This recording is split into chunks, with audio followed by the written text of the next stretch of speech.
Amen. Amen. Que le Seigneur soit béni. Amen.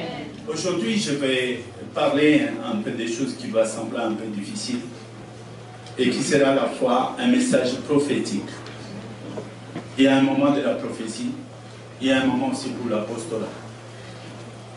Un moment où on attend parler des choses et un moment où nous vivons l'accomplissement.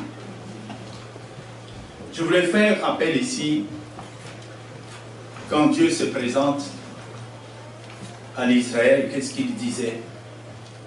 Je suis le Dieu d'Abraham, je suis le Dieu d'Isaac, je suis le Dieu de Jacob. Ensuite, il va dire aussi, je suis le Dieu d'Israël. Cette appellation, quand on regarde de près, ça cache beaucoup de choses. Ça cache parce que Dieu a dit, demande-moi de grandes choses. Qu'est-ce qui est grand d'après toi? Il a dit, demande-moi des nations. Voilà ce que Dieu appelle grand, nation. Et jusque-là, il disait, personne ne m'a encore rien demandé. Est-ce que la parole de Dieu trompe? Non. Elle ne trompe pas. Elle est vraie. Et je crois que nous devons un peu élargir notre façon de voir les choses. Ferme les yeux et ouvre. Regarde maintenant, pas avec les yeux physiques, mais avec les yeux spirituels. Élargis tes cordons. Ne limitez pas Dieu. Élargis, va à l'au-delà. Car notre Dieu, il est grand, il est large, il est profond, il est haut. On ne peut pas les limiter. Et quand il disait à Abraham, Dieu d'Abraham, une personne, Dieu d'Isaac, Abraham, ses femmes, avec son fils, Dieu de Jacob, Abraham, ses fils et ses petits-fils, Dieu d'Israël, la parole s'accomplit de ce qui est écrit dans Genèse 18, comme il disait, Abraham deviendra certainement une nation. Tu sais, quand Abraham est né, il ne voyait pas ça. Mais derrière Abraham, Dieu voyait des nations. Dieu a un objectif. Et pourquoi je vous dis ça?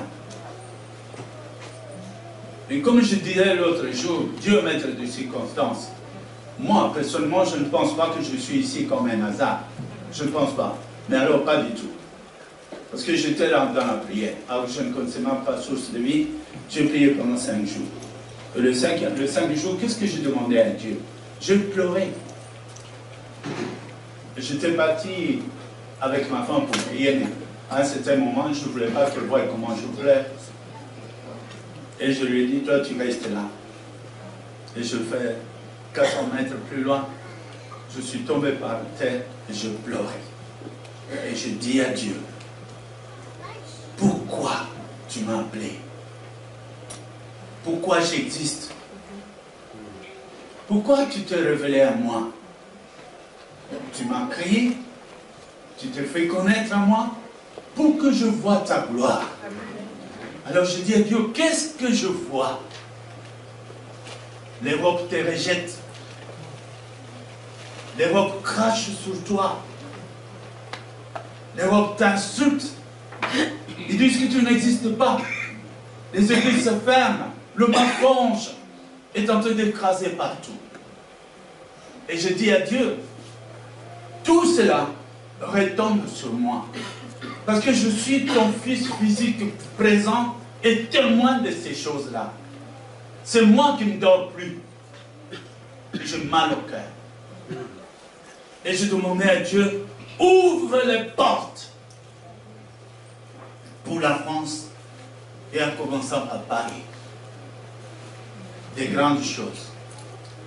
Quand je suis rentré ce jour-là à la maison, j'ai dit, si Dieu ne me répond pas, je prends ma voiture, je pars en Hollande.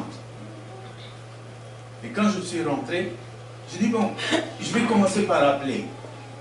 Et le premier coup de téléphone que j'ai pris par hasard, parce que je regardais à l'internet, je suis tombé sur Jean-Luc, pasteur Jean-Luc, qui ensuite il va appeler Jean-Claude, et c'est comme ça qu'on se fait des rendez-vous. Depuis ce jour-là, jusqu'au jour où je vis Jean-Claude, je n'ai plus appelé personne. J'ai intercédé. Et je suis arrivé ici. Ici, ce que je veux parler aujourd'hui, ce n'est pas ce que vous voyez, mais ce qui se cache derrière la paix de Dieu. Mon fils venait de dire quelque chose ici, comme s'il savait de quoi j'allais parler. Il a dit, l'église vieillit. Évidemment, il parlait de ça. Il faut que quand les gens arrivent, trouvent quelque chose d'ordinaire, de la même manière qu'on aurait les tabernacles. Mais je voyais encore beaucoup plus grand. Hier, j'ai causé avec Jean-Claude, le pasteur. C'est un homme bien, que j'aime beaucoup. Mais je dis au pasteur Jean-Claude, nous devons fermer les yeux et regarder ce qu'on ne voit pas. Et voir Paris tout entier, et pourquoi pas la France, tomber, s'agenouiller sous la puissance de Christ. Amen. Et que les hommes croient et qu'ils comprennent Christ. C'est lui le roi des rois. Il est roi. Amen. Et je connais un verset qui nous donne une parole là. Les ténèbres ne régneront pas toujours. Amen. Il y a une fin. Quand la deuxième maison, la gloire de la deuxième maison, sera beaucoup plus grande. Amen. C'est d'ailleurs quand la Bible dit, c'est alors que quand ils auront fini de construire, de bâtir leur cathédrale, et quand ils seront au sommet, et quand ils seront dit, nous avons gagné, Dieu viendra mettre son fondement au-dessus de leur pointe, là où ils se limiteront, là va commencer le fondement de notre Seigneur Jésus-Christ.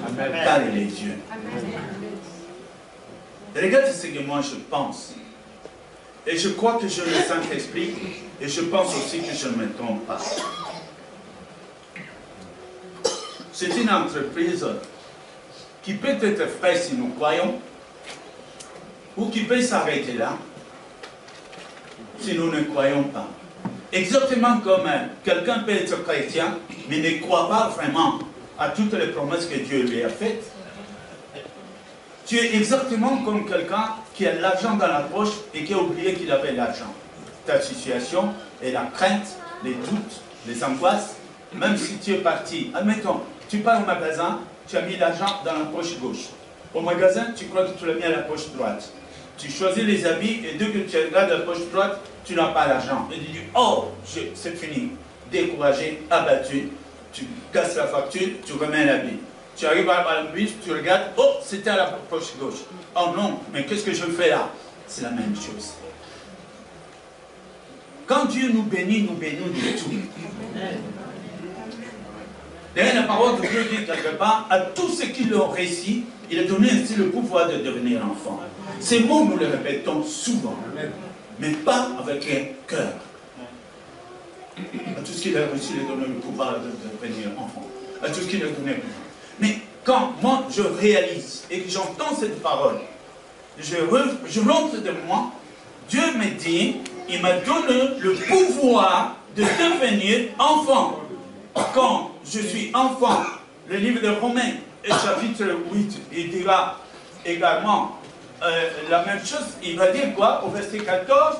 À tous ceux qui l'ont reçu, à tous ceux qui ont reçu l'Esprit de Dieu, Dieu les proclame fils. Alors, bien-aimés, sans tenir compte de ce que vous pensez, écoute, ce que vous pensez, bon, d'accord, mettez ça quelque part dans une poubelle. Moi, je vais vous dire ce que Dieu dit. Dieu est en train de nous appeler des fils. Et quand on est fils, on est héritier. Amen. Et si on est héritier, on est responsable. Amen. Romains 8, 29, il nous dira, nous sommes héritiers et co-héritiers. Co-héritiers avec le Christ. Non pas seulement sur la bénédiction, mais sur l'autorité et sur le pouvoir. Amen. Moi, qui vous prêche aujourd'hui, je bénis Dieu. Quelquefois, je n'aime pas donner des témoignages, Mais je donne quand même parce que Dieu a dit tout ce que je fais en cachette, dis-le au public. Moi, un jour, les choses que moi je vous dis là, si je n'étais pas fils, comme Dieu l'a proclamé, comment ça se fait-il qu'un jour je devais prêcher en Afrique en public, dehors, sur le stade, quoi? Ils avaient arrangé ça, et tout à fait, moi je crois qu'en Guadeloupe, en Martinique, tout ça, tout ce qui est tropique, nous avons les mêmes pluies. Vous savez, quand ça vient, c'est terrible. Et comment ça se fait-il 15 minutes avant que je passe là-bas pour prêcher, que tout à coup le ciel devient noir. Et l'Afrique ne blague pas quand ça pleut. Ce sont des gouttes comme ça. En quelques secondes, tu es mouillé. Et moi, je devais prêcher. Je m'habillais, je me disais, mais il y a deux rendez-vous. Le rendez-vous avec le Seigneur et le rendez-vous maintenant avec la pluie. Quand je suis arrivé là, qui croyait? Les gens sont venus. Ils étaient nombreux. Mais ils se sont retirés. Ils se sont retirés pourquoi? Avec la pluie. Les gens qui avaient les instruments commençaient à me regarder. Les instruments. Mais je vous dis ce que je fais. Je n'ai pas tenu compte de la situation, ni de la pluie. J'étais à la fin de mes 40e jours de prière. Quand Dieu m'avait demandé, tu iras là-bas, tu vas faire 40 jours de prière. J'étais à la fin. Imaginez-vous, j'étais encore sur la montagne. Et j'arrive là, je fais la prière d'ouverture comme s'il n'y avait pas la pluie. Je le fais. Merci Seigneur parce que maintenant ça commence. Qu'est-ce qui va commencer avec la situation là? Les gens étaient dans les abris là-bas, ils me regardaient. Mais quand j'ai fini, en tant que fils, j'ai engueulé la pluie. Oui, parce que je tournais mon regard et j'ai crié, exactement comme je vous dis. Toi, pluie, j'ai besoin de cet endroit parce que je vais parler de Christ. Va pleuvoir ailleurs. Amen. Amen. J'ai dit au même moment, soleil, donne-moi un peu de lumière ici. Bon, si je vous dis que dans la 3e seconde qui a suivi, il n'y avait plus une goutte, et à la 10e seconde qui suivait, le soleil a éclairci. Amen. Bien-aimés, ce n'est pas pour moi que vous acclamez. Vous acclamez la parole de Dieu qui nous parle. Amen. Les gens, ils ont acclamé comme vous. Ils ont poussé des cris au point où je ne savais pas si je devais encore prêcher ou seulement dire qui veut recevoir le Seigneur. Parce que ce qu'ils avaient vécu, c'était trop. Amen. Ce n'est pas de cela que je vais parler. Excusez-moi, s'il y a quelque chose que j'ai en oreille, qu'on se fasse une idée grandiose de moi, car je suis je suis qu'un instrument. Ça, je déteste. Mais si je parle de ça, c'est pour vous dire combien vous êtes capables. Amen. Combien nous sommes capables tels que nous sommes ici. Amen. Mais où est le problème? Nous ignorons. Quand on était sans Christ, on demandait à Dieu des petites choses. Quand tu ne connaissais pas Christ, tes problèmes étaient quoi? Ta maison, tes enfants, ton mariage, et toutes ces choses-là. Mais maintenant que Dieu t'invite, et qu'il t'appelle fils, avant tu n'étais pas fils, sans promesse, sans Christ, sans Dieu, tu demandais des petites choses, ça se comprend. Mais maintenant que tu deviens l'héritier, et que Dieu te dit, tu as un mot à dire sur ma création que j'ai faite. La pluie m'a écouté. Cette grande boule de soleil là, il m'a écouté. Il m'a donné la lumière, là où je voulais. Gloire à Dieu. Amen. Mais qu'est-ce que Dieu voulait dire? Vous pouvez tout. Tu sais, quand Jésus dit, si vous aviez la foi comme une graine de moutarde, vous pouvez dire à cette montagne, déplace-toi de là et va à la mer. Tout le monde est libre. Mais aucun n'a encore déplacé la montagne. Ça devient comme un miracle impossible.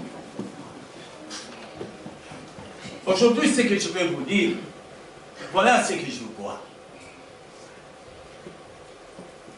Je vois que Dieu a choisi source de vie comme l'intercelle qui va embraser la vie.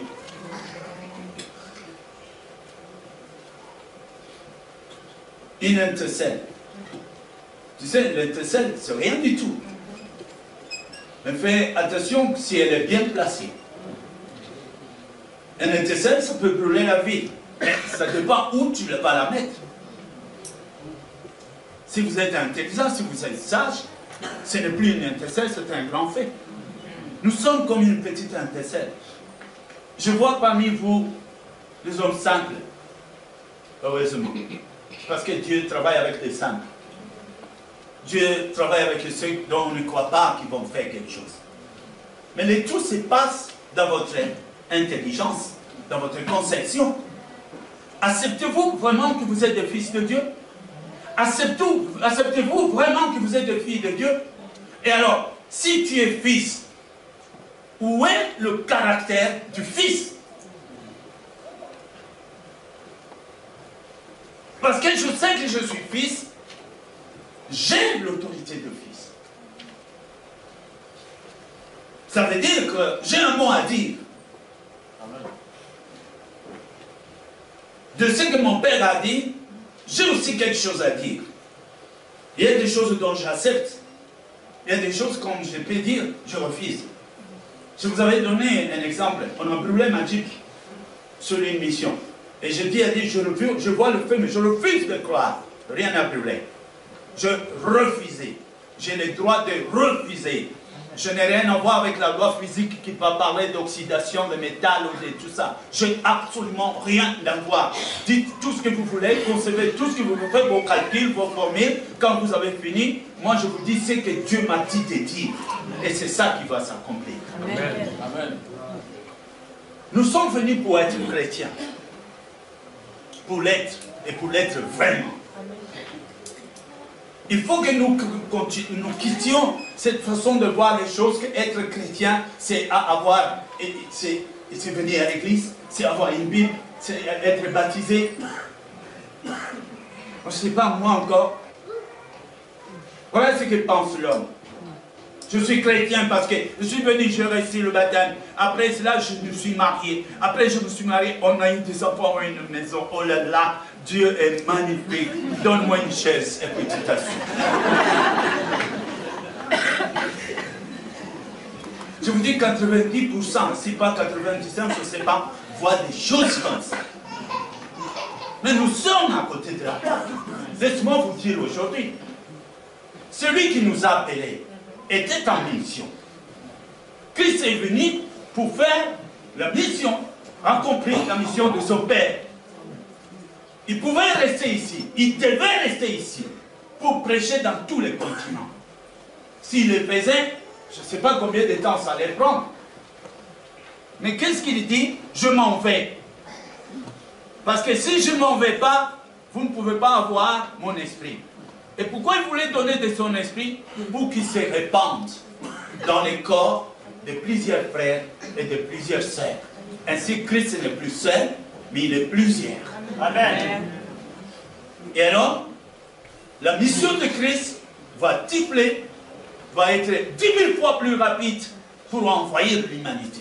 Amen. Si nous avons compris, si nous ne nous contentons pas seulement de notre, oui, j'ai ma femme, c'est bien, l'hiver est là, Dieu nous a bénis. Et on oublie que nous devons regarder beaucoup plus loin. Un héritier ne peut pas être seulement l'héritier de bénédiction. Un véritable héritier hérite aussi la mission du Père. Achève le travail du Père. Amen. Achève le travail de son frère. Amen. Prends le fardeau de son frère pour dire que Jésus, quand il était en mission. Et sa mission n'est pas encore finie parce qu'il y a encore des inconvertis. Et que je vais y aller. C'est alors qu'on devient le véritable chrétien. Tant que vous n'avez pas compris cela, vous êtes en biberon. Tu ne manges pas, tu bois du lait. Je vous dis avec toute sincérité, rien d'étonnant que le diable s'en fout. Est-ce Puisqu'un voleur, s'il vient à la maison, écoute il trouve un petit enfant, même s'il est héritier, qu'est-ce qu'il a à foutre? Il va lui tourner du bonbon. Dimanche, moi, je déménage vos affaires. Il va dire oui, fais ça. Parce qu'il ne comprend pas. Nous n'assumons pas notre responsabilité de fils. J'aimerais que nous lisions un peu cela ensemble dans le livre de Jean 17, verset 14. Ici, Jésus dit,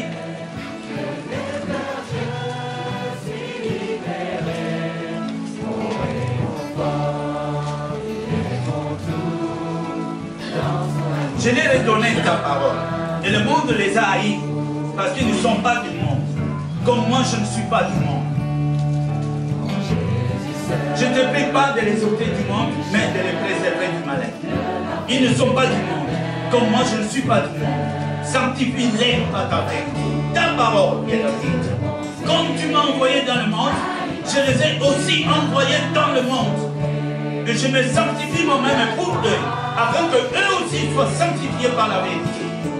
Ce n'est pas pour eux seulement que je prie, Père, mais encore pour ceux qui croiront en moi par leur parole, afin que nous soyons tous un, comme toi, Père, tu es en moi, et comme moi je suis en toi, afin qu'eux aussi soient un en nous, pour que le monde croie que tu m'as envoyé.